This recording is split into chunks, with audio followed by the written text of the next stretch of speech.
ฟังจิตยังคิดบ่ลืมกิ่งเกิดพาจำโดนเดิมยังซึมสุขซ้อนหัวใจแผ่นดินไทยน้ำสมน้ำตั้งคำกล่าวมาแม้หากไทยไปพบพาคนนั้นต้องฝันรำไรยิ่งสายเช่นกัน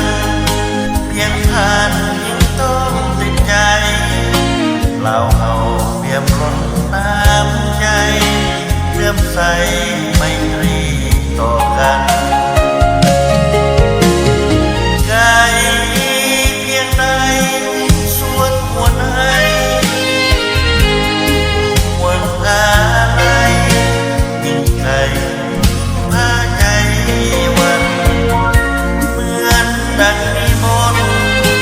บัดดลใจอยู่ทุกวันสุดขเนินนั่งซึมสถาน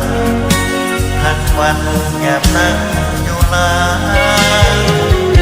แผ่นดินไทยนามีเวรจึงต้องห่างไกล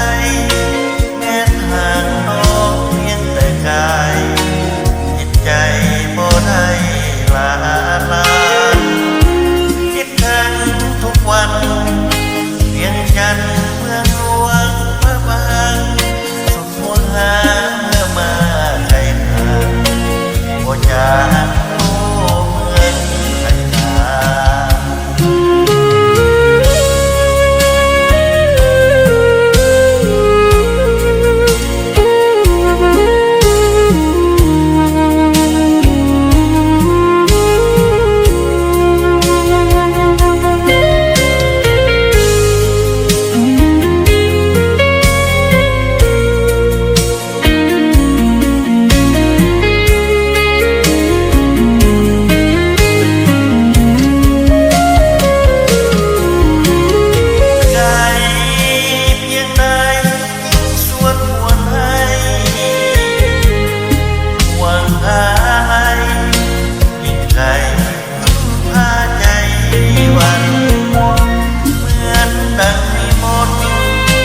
มันดนใจอยู่ทุกวัน